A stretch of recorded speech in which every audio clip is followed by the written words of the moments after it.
Hello, welcome to the SATS Show, your beginner-friendly guide to saving in Bitcoin. And today we're going to talk about how to save for a house and everything else you want with Bitcoin, okay?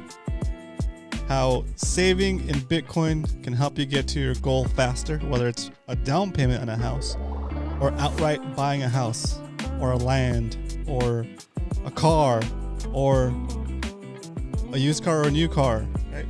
Whatever big purchases you're planning to make, how Bitcoin can help you save for that. That's what we'll be talking about today during the Why We Stack segment. What up, everybody? Welcome, Leonard.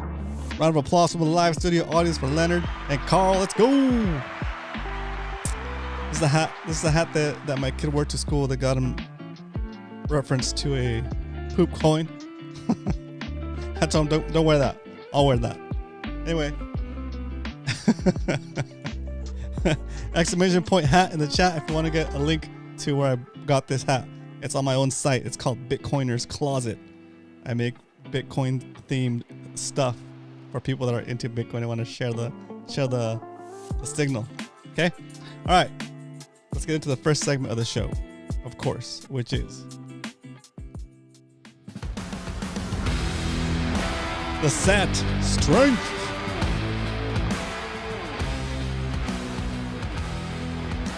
Today, the price of Bitcoin is $35,740. But don't be intimidated by that price. It doesn't mean you have to buy a whole Bitcoin at once. You can buy fractions of a Bitcoin. A fraction of a Bitcoin is called a Satoshi. We call them SATS for short. That's why we stack SATS on this channel. Okay? You can buy 2,797 Satoshis for a single dollar today. Right? And so it makes it palatable. It makes it affordable. You don't have to spend 35 G's on a Bitcoin. You can buy fractions of a Bitcoin. Okay? Just like 100 pennies makes $1, 100 million Satoshis makes one Bitcoin. Okay? So you can save in Bitcoin a little bit at a time, as much as you feel comfortable with, depending on your level of education and how much you've studied Bitcoin. The more you study Bitcoin, the more you realize that the real risk is saving in dollars. Okay, let's say you're walking down the street, minding your own business. You see a penny, you pick it up, and all the day you'll have almost 28 Satoshis. Almost 28 Satoshis. Okay? When Bitcoin hits $1 million, one penny will be worth one Satoshi. And you're going to look back on today and say, dang, I should have bought more Bitcoin while it was cheap. Anyway, that is the SAT strength. If you have any questions about Bitcoin or about anything we talk about on the show, feel free to put it in the chat. Otherwise, we're going to move on to, Why We Stack. And in this installment of Why We Stack, we're going to talk about saving in Bitcoin. Okay? We're going to talk about, if you were here before, you understand that when you save in Bitcoin, that value that you locked away gets shielded from inflation, right? If you're saving for a big purchase, say you're saving for a down payment on a house, you're saving for a car, you want to outright buy a used car, you're gonna save for that. You want to save for a down payment on a car, right? Well, if you save in Bitcoin, the way that Bitcoin is appreciating against the dollar, especially now, your savings in Bitcoin will drive you closer, will push you towards your goal, right? The level of value that you put away in Bitcoin kind of multiplies as the dollar gets debased. So you're letting the system work for you instead of constantly working against you. When you save that value in dollars, that money that you're setting aside, those dollars are becoming weaker and weaker. They're losing purchasing power over time. And that's evident based on how prices are going up. But it's more evident if you look at it in terms of Bitcoin. So the things that you buy every day in terms of Bitcoin, in terms of Satoshis, are getting cheaper. But in terms of the dollar, those same things are getting more expensive. So then it's really easy to see that if you save for things in Bitcoin, the things that you're saving for will become more affordable to you in the future. Like you basically, your purchasing power is going up. It's doing the opposite that the dollar is doing. As the dollar's losing purchasing power, your Satoshis are gaining purchasing power. So you'll need less and less Bitcoin to get the stuff that you want. That being a house, that being a car, a used car, a new car, whatever. The stuff you buy day to day. You'll be able to afford it more comfortably instead of having to pay more and more for the same things and never quite getting to the point where you can afford those things, right?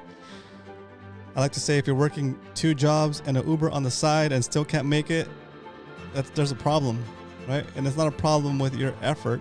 It's not a problem with your commitment to your career or your work ethic. The problem is that the system is set up to extract value from the dollars you're paying, from the dollars you're working so hard for. So even though you paid your taxes, even though you pay sales tax, income tax, property tax, and whatever licensing you got to pay for, driver's license, car registration, all that stuff is just taxes, guys. All that stuff is another way of taking money from you, right? For things that they probably shouldn't take money from you for, right? But after all those actual taxes and those hidden taxes, and you think you're done paying all the taxes you need to pay, and you think, okay, finally, after I paid everything, I get to keep 50% of my salary, right? And you put it aside and you put it in your bank account and you're saving in dollars so you can buy the thing you're going to buy, either a down payment on a house, down payment on a new car, full payment on a used car, right? You're setting that money aside, and the whole time you've been saving, the government continues to tax you on that money that you've already paid taxes on. It's called an inflation, right? And they do it by expanding the money supply. And when they expand the money supply, they debase the dollar, and they make every dollar weaker, including the dollars you're saving. So in the background, in a sneaky way, they're devaluing the purchasing power of the money you have saved, and therefore continue to take money from you after you've already paid taxes and after you've already taken care of all the things you thought you would take care of, right? So it's kind of like a big joke, and you're the butt of the joke. If you don't have assets that can appreciate faster than inflation, you are the butt of the joke. You are the one that's getting ripped off. While the wealthy keep getting wealthy, they get wealthy because they have assets that appreciate against the dollar, right? And regular people that can't afford big assets, or that are maybe trying to get into their first asset, their first home, they don't have the shelter of an asset like that appreciates over time against the dollar, right? So they have to save in dollar until they get their first asset, and it takes a really long time to do that, and you have to be super super committed to it, and it's you're fighting an uphill. You're trying to swim up a waterfall. Okay? But when you take that value that you've worked so hard for, and after all is said and done, you paid your taxes, you paid all your dues, you paid all your licenses, you paid everything that they want you to pay, and they finally say, yeah, you can you can set that aside, you can save it if you want to. Take that money that you don't need immediately, that you won't need for the next 4 to 8 years, set it aside, put it into Bitcoin. When I say set it aside, I mean buy Bitcoin with it. Buy Satoshis with it. Stack as many SATS as you can, because down the road, the value that you've taken out of the dollar system and put into Bitcoin will appear to grow relative to the dollar, because the dollar is getting weaker and weaker, right? So that said, that is how, if you're new to this, if you can't figure out how to save for your house, or how to save for a down payment, or how to save for a new car or a used car, this is how you do it.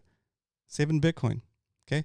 And worst case, you save in Bitcoin, you get to your savings goal a little bit earlier than you're expecting, right? I mean, sorry, that's a good case, right? Worst case, that's a pretty good case, right? And I say worst case because then you decide to sell your Bitcoin and buy whatever it is you're going to buy.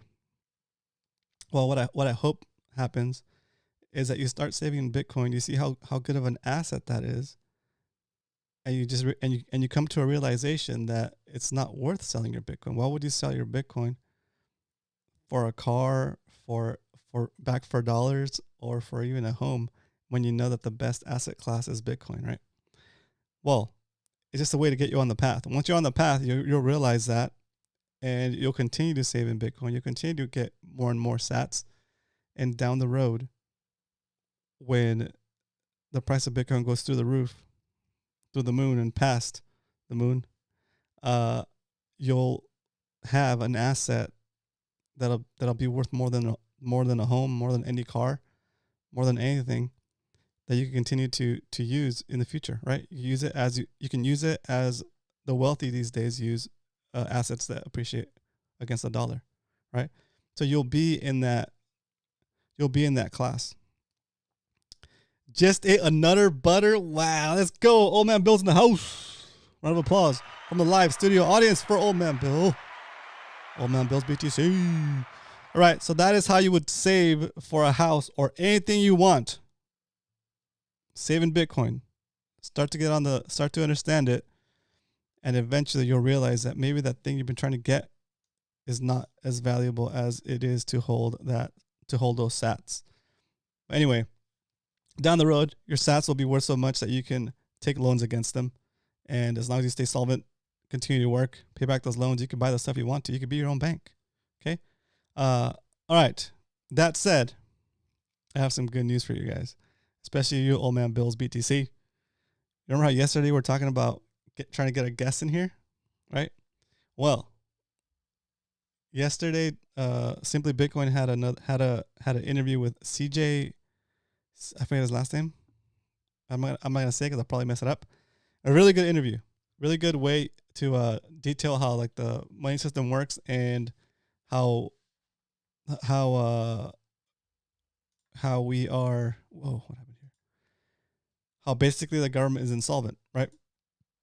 So while that show was running, I was in there chatting with everybody. I think Matt was in there, and Phil was in there, and an account jumped in there. Peter Dunworth jumped in there, and everybody thought it was like a fake account, like a fake Peter Dunworth. And then I was like saying stuff like, "Oh, this is awesome! What up, Peter?" I was like, "Hey, Peter, you should come be an interview on my show." I thought I would take the shot, right? Just I was messing around, seeing if it was really him or not, right? And he stopped responding in the chat, right? And then I was still kind of curious to see if it was really him on the show in the chat. So I went on Twitter and and I followed him, right? And he followed me back. On top of that, he sent me a DM. He said, "Yeah, dude, I'd love to do your show. I just didn't want to distract the conversation between Opti and CJ." And I was like, "Holy smokes! Ask and you shall receive." Yeah, I know, Bill. I know that's a huge deal, right? So that said, I will have an opportunity to interview Peter Dunworth. It's pretty incredible. It's pretty incredible. Technology is amazing, right? Technology is amazing. So, I'm trying to sort out how I'm going to do that. How I'm going to do that. I'm going to probably do an offline interview so I can have so I won't be that nervous. And then I'll just put it out as an episode. I'll just put it out as a regular video content. So, yeah. Oh yeah, Bill. Like it's such a cool opportunity. Such a cool opportunity. So I'm going to go back and rewatch all of his interviews he's done with all the other guys he's done interviews with, and come up with some questions, some follow-up questions to those episodes, and also come up with some questions of my own that have not been asked, and maybe even hit it from an angle of how would you pitch Bitcoin to somebody that doesn't know about it yet. right? Well, like, what's the best way to orange pill somebody? I guess. Yeah. Anyway, so something along those lines. So very cool, very exciting. I'll keep you guys informed as to like when we have it scheduled and when we're gonna do it. But yeah, that's gonna be fun. I'm looking forward to it, and it's gonna be a cool opportunity, and it's gonna be sweet. All right. So let's get on with the show. Let's jump into. Yeah, that's crazy, right? All right, I got to check out Bitcoin Matrix, then. I will, Bill. I got to check them out. Okay, let's jump into. Oh yeah, the stack recap, because we don't only talk about Bitcoin here. We don't only say that saving in Bitcoin is the best way to save, but we also stack every Monday through Friday. We stack a little Bitcoin. Yesterday, we did a mega stack of $1,000, never before done on the show. But today, we're going to go back to the usual. Yo, what up, Phil? Hey, Phil, you just missed it, but do you remember yesterday on that CJ interview, there was an account on the chat that said it was Peter Dunworth? And like, we're talking to him like if he was a real Peter Dunworth, and I was kind of skeptical at first. Well, I hit him up on X. I followed him. He followed me back, and it was him, dude. And he saw my comment that asked if he would be a guest on my show, and he said he would totally do it. So I'm trying to set that up, but it's gonna be amazing. Super stoked. Anyway, that's what you missed, Phil. All right. So today the price of Bitcoin is $35,628, and our average buy price is $28,000. This is crazy, right, Phil? Our average buy price is $28,000. So we are going to stack $10 worth of Bitcoin, even though it seems like that's not enough. $10 worth of Bitcoin going back to our regular DCA. It's about $50 a week. Okay. And here we go. That's the stack recap. And now it's time to jump into. It's time to stack some sats, boys. Today on episode 101. All right, where's this thing? Browser. I didn't really think. I mean, either. I didn't think it was him too, because his profile just looked very generic. It just had his initials, right? So I was like, what? Whatever. I'll ask, and it worked out. It worked out. It's pretty amazing. Okay, so we're gonna buy $10 worth of Bitcoin. Move this over here. Preview. Let me get the screenshot here for the records.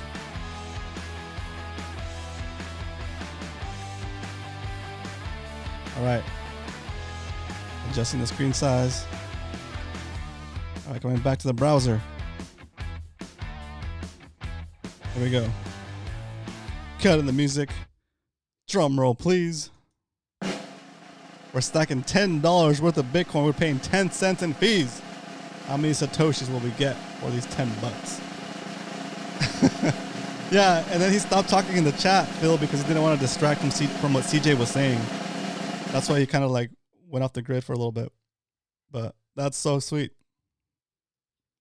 Drummer got tired. Come on, drummer. Work them wrists. Oh man, it's exciting. Let's go. Just like that. Once again, like we do every weekday, we stack some sats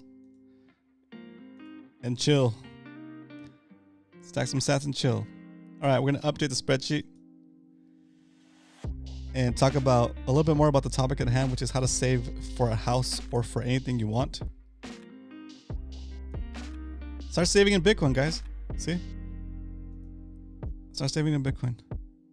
If you have been saving, if you would have started saving with us at the beginning of the show, back in May, and dollar cost average, whatever you felt comfortable with, $5 a day, $50 a week, $100 a month, whatever, $200 a month maybe, whatever you feel comfortable with, you would also be up about 16%, right? And let's say you were saving for something that's worth $3,000, you'd be at your goal, right? But then what I would hope is that upon seeing this, you would understand that it might not be worth it to sell your sats for a thing like a car, like a house, right? Just hold on to it. Keep stacking, and eventually the value of your sats will be so much that you can take loans against it for random stuff that you like. It's never too late to start buying Bitcoin because it's going up forever, Laura. Forever. Exactly, Phil. Exactly. But the point of this show is to get people to understand just the basics. And I want that to be their natural progression, is to see, okay, yeah, that makes sense. Okay, so if it went up about 16% since May, even though it's more, it's down. It's saying that much because we did a big buy-in yesterday. If it goes up that much, like, why would you sell it? You know, it's like you're selling it for something that's gonna continue to devalue, right? Because remember, I always show this here, and it's important. And during CJ's interview yesterday on Simply Bitcoin, you guys have to go watch that. He explains how the debt is going up so fast, but our revenue, our domestic product here, is it this one? Is it this one? Yeah, our federal tax revenue is going down. See that? Oh, total state revenue. Yep. What, this one? It's going down. Yeah, it's going down. So it's like you're losing on both ends, right? And it's not gonna work out. It's not gonna work out. Okay.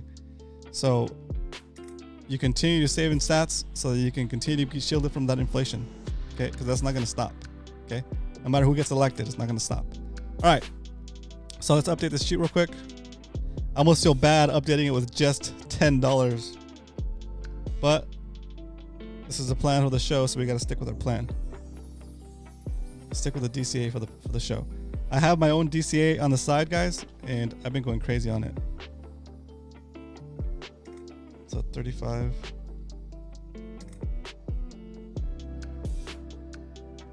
$758.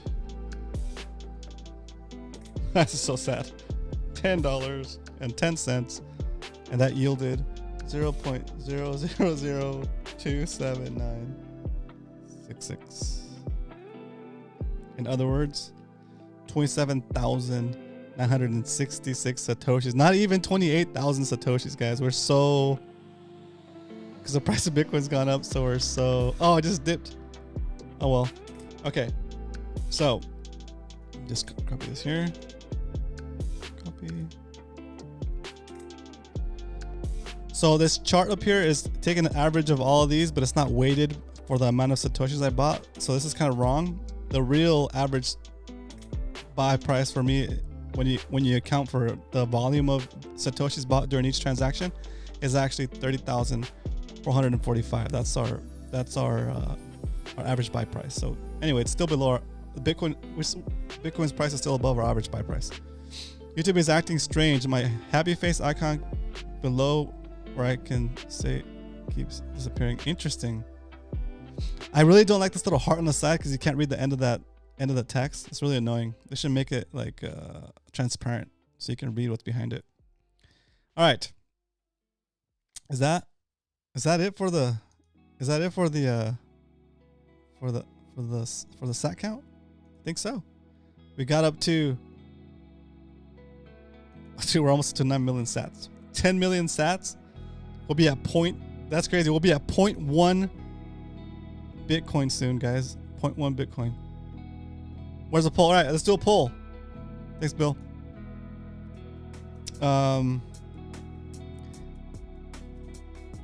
Let's see. What would be a good poll? There we go. Oops.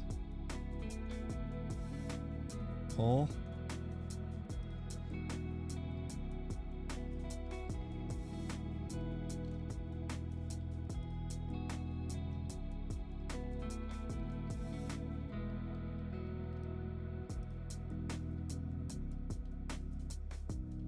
All right, what do you guys think about the Taiwan? Do you think Taiwan is going to make Bitcoin legal tender? Put it in the chat. It's a yes no on the chat. I think Taiwan will make Bitcoin legal tender. More importantly, what are you eating for lunch? I think Carl said he's having Mongolian barbecue. I love Mongolian barbecue.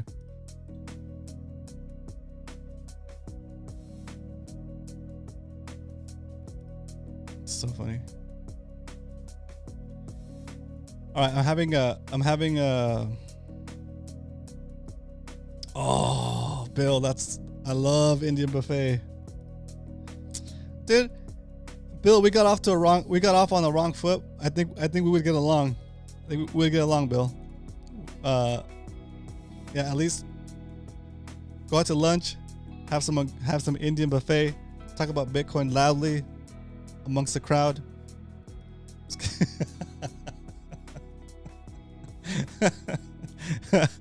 Dude, if I'm sit around a public place and loud talk about inflation, the money system, and how Bitcoin fixes it, you know. Yeah, exactly, right? StackSats meetup, exactly. Shoot, that's so sick.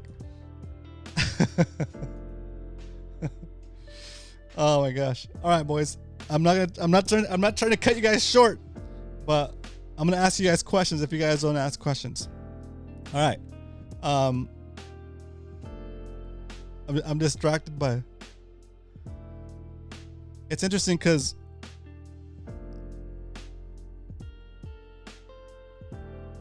All right, cool. Here we go. Yesterday we talked about our basic orange pill. Okay. Here, I have a good one. I have a friend who is like diehard, no thanks, Bitcoin. Like I don't know the background. I don't know if he maybe was messing with cryptos before and he lost money. But he's like a hard to know on anything Bitcoin. And maybe I don't know if it's me. Maybe it's the way I talk about it. But I really want him to take a look at it, right? And I've asked him, what's the big deal? Like, just give it a good look. And he's like, I have given it a good look, and I'm not and it's still a hard pass, right? No thanks. So what would you do, Phil? What would you do, Bill? Just stop trying to talk to him about it. Just let it be. Just be like, hey, you know what? If you change your mind, I'm here to help if you need help. I couldn't even convince my fiance. Dang. Let's go, Bill. Shoot. Oh my gosh. Oh, had to cut her, huh? Jeez. Bill's gonna be like that meme of like that meme that they showed where it's like a lady yelling at the guy. She's like, "Stop buying Bitcoin," and then the next scene, it shows him on a yacht in a jacuzzi, with his new wife. I just keep texting him bullish pictures of BTC headlines. All right, Phil, that's true. I'm gonna try that until he tells me, dude, stop sending me this trash. I'm gonna start sending him. I'm gonna start rage tweeting him every day. Every day I'm gonna send him one tweet. I'm sorry, one meme. Oh man, I know, Phil. That expression is so funny. When you save in Bitcoin. Tomorrow's episode should be like how to meet the woman of your dreams. I'm trying to change the topics or the show titles to something that somebody that's something that somebody that's not into Bitcoin yet would be looking for, right? So like how to save for a house, right? Tomorrow I might do how to save for a car, and it's just gonna be the same stuff. I mean, because the idea is just to get them in here, start to learn a little bit about Bitcoin, right? Learn how it works, learn how saving in dollars is not good for them, and then hopefully we'll get some new people in here that are not already turned orange. They're not already orange. Okay, let's see what the poll says. Dang. All right. Everybody agrees that Taiwan will make Bitcoin legal tender. I think so too, guys. That's gonna be so. How was that? Okay. I know Phil and Bill. You guys probably have a better grasp of this than I do. if you think of the effects of one halving, right? One Bitcoin cycle, how does that compare to for example, to like Taiwan making Bitcoin legal tender? Is it equivalent to one cycle? Is it equivalent to 2 cycles? Is it equivalent to 3 cycles? Right? Because no matter what, Bitcoin's going to go up based on the cycles, right? But these events, such as a country making Bitcoin legal tender, or an ETF getting approved, right? Those should have an equivalent impact to X amount of halvings, or maybe like do you know what I mean? Yeah, Japan needs it too for sure. Yep. Just like the headline of Taiwan making BTC legal tender, just took a picture of it and sent it to him. Yep, that makes sense, Phil. I dig it. We're in this space. We're in this space, and we're in the echo chamber, I guess you could say. So that kind of seems like, all right, that's cool. That's good news. Like, I kind of take it for granted, but it makes sense if somebody's not hearing about it every day. Yep. ETF is bigger news than a small to medium-sized country making BTC legal tender. Perfect. I totally get that. Would you agree? Would you agree or disagree, or adjust it as needed?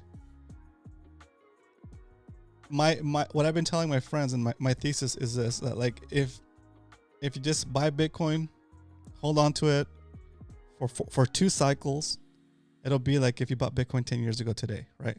Like you'll be set. You'll be in a good place. So the idea is like, all right, look, buy Bitcoin, put aside some money that you don't need for the next 8 to 10 years, and just hold on to it, right? Now, does that timeline of 8 to 10 years get accelerated by the ETF approval? And let's just say by like say Taiwan or whatever accepting Bitcoin as legal tender. And if it does get accelerated, how much does it get accelerated? Does it mean that in, let's say tomorrow the ETF gets approved and all of a sudden the price of Bitcoin jumps up, are we then shortcutted those 10 years of waiting for your stack to be really worth a lot more than when you got it, right? Like, does it fast track? Does it teleport you 10 years into the future? Does it teleport you? How many cycles does it teleport you? Right? Like, because that's been my biggest thing. It's like, I gotta get in before the ETFs get approved. I gotta get in before the big institutions get in, before the big money gets in, so I can front run them, and therefore be able to reap the benefits of waiting 10 years instead of waiting 10 years to reap the benefits of that bump, of that jump in value. It could be shortcutted, right? ETF approval shortcuts adoption timeline, probably 1 or 2 cycles. I would agree, Phil. I would agree with that. So that's why it's so important to stack as hard as you can right now before the ETF gets approved. Because worst case, you have to wait 8 to 10 years if the ETF never gets approved, because the Bitcoin cycles are going to happen. We're going to do 2 halvings, one next year, and then the next one 4 years from that, right? So the halvings are going to happen. You can count on those. They're in the code. They're not going to get changed, just like you can't change the code, right? So worst case, you have to wait. Actually, yeah, worst case, you have to wait, well, maybe even 4 to 8 years, right? 4 to 8 years. Best case, you've stacked all you can stack right now. Your bags are packed. Your bags are loaded. And the ETF gets approved tonight. And tomorrow the price of Bitcoin goes out of control. And you've teleported you've teleported into the future, right? They can't afford to wait 2 cycles. Yep. This is driving me crazy. I have to reboot. Oh shoot. All right, Phil. We'll wait for you. But yeah, they can't afford to wait 2 cycles. I agree, Bill. I agree. So then the advice I'm giving out, I feel like it sounds too good to be true, but it's happening, right? It's happening. Like, you look on those shows like the money shows and like the investment shows on CNBC and all those shows, and they actually have like segments now for Bitcoin. You know, they actually bring it up on the screen. They do the chart and stuff, and it's crazy. BlackRock is too greedy to let the halving go to waste. That's so true. Yeah, that's true. That makes sense, dude. That makes sense, Bill. And we're talking about how like one of my friends asked me about, okay, well, what's the benefit of BlackRock and them selling like Bitcoin ETF? And it's like, well, their benefit is that they get a percentage of the money, they get a percentage of the gains for the money they manage, right? So it makes sense for them. Why? Once that happens, if you're like somebody that works at a place like that, that's managing wealth, and you see how much gains you're getting in Bitcoin, and how much of that and of those gains, a percentage of that is going to go to your pocket. Like, it's almost like the whole system is going to be working for the promotion of Bitcoin. You know what I mean? Like they'd be stupid not to, because everything else is going to lose the money, and therefore they won't get any percentage of that profit, right? If it's money driven, it's going to drive itself, right? So great point, Bill, about BlackRock being too greedy to let the halving go to waste. Yep, it's wild. It's crazy. Ooh. Okay, I hope. No worries, Phil. Yeah, Bill made a good point, Phil, about BlackRock being too greedy to let the halving go to waste, right? Oops. Oh my gosh. Sorry about your keyboard. Okay, so have you guys seen the CJ? Is it CJ? The CJ interview that they did on Simply yesterday? It was like in the afternoon. You guys have to go watch that. I'm gonna get a link here. I'm gonna get this link because it's so good. It's totally worth it, and it's like a slap. It's like, even for me, I feel like I kind of understood it. I feel like I understand it pretty well. But this was kind of like even more of a geez Louise. Like it made me not even question my smash purchase from yesterday. I'm gonna put it in the chat. You guys have to watch this if you haven't watched it already. I watched it twice, and I might even go rewatch it again after this. Yeah, basically the way the system is set up, it's kind of screwed. It's done, and you guys already know that, but he does it. He shows you in a way that's like he's got charts, he's got like actual data, and he explains what all those different data points mean, and it's kind of a sad situation we're in, but it's not too sad because we know what the solution is, right? And so at least you can get I don't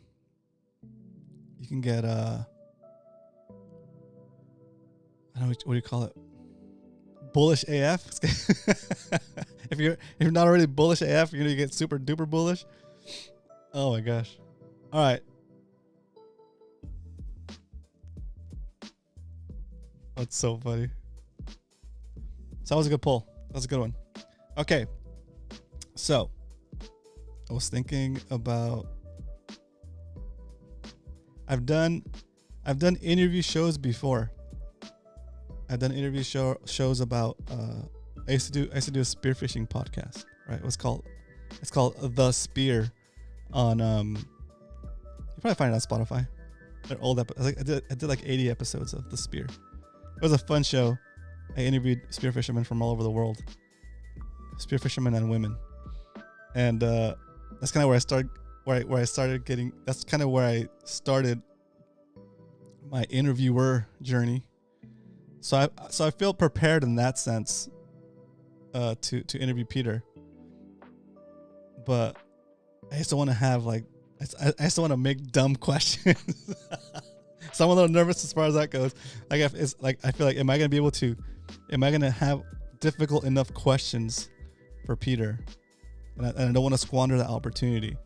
So, oh my gosh, if I did it live, it'd be so scary. I feel like a jack. like a dork. Um, here's what we'll do. I'll see if this time slot works for him. If his time slot works for him, we'll just do it live. Okay, we'll say screw it, we'll do it live. I'm going in. I'm doing it live, right? But if it doesn't work for him, I'm just gonna work around whatever schedule he has, because I know I think he's halfway across the world. So it reminds me of interviews I had to do for my old show, or like for the Spear podcast. Sometimes I was up at 3 a.m. interviewing somebody like in Australia, you know. If you can't do a live for 5 people, you can't do it for 500 people. That's right. That's right. You got this. All right, Bill, I got this. Yeah, I'm comfortable with it. I just want to make sure I'm not have the right questions for him, right? And I don't want to have a repeat of the same content he's already given out on other channels. I want to have follow-up questions for those channels, and I want to have maybe new information, so that way you're not watching a repeat of his interview. You're adding depth to what he's already said, which would be even cooler, because then you're kind of like adding to the whole knowledge base instead of just repeating something. And that's kind of what I want. You told him it's a show for BTC beginners, so you can keep the questions pretty much dumbed down and just explain that to me. Okay, yep, that works too. Trust me, I'll throw out some random questions. Nice. All right, that's it. That's the deal then. If we can do it during this time slot, we'll do it live. Otherwise, I'll just record off stream and post it up here for you guys. But as soon as I have a date and I know when that it's actually gonna happen, I will put out a request for your questions. That way, I will take some of you guys' questions, because that'd be a cool opportunity to have him answer your exact questions too. Okay, so that's the plan. I'm gonna go watch this CJ interview again, and then I'm gonna reach out to Peter and set this up, guys. Jeez, it's happening, boys. I guess for now. So for now, I'll see you guys. I'll see you guys tomorrow. And until then, if you ain't stacking, you're slacking.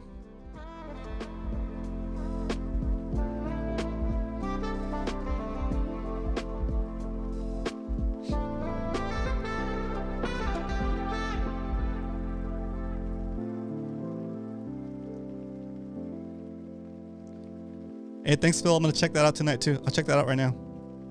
Very nice. All right, good night, everybody. I'll see you guys tomorrow.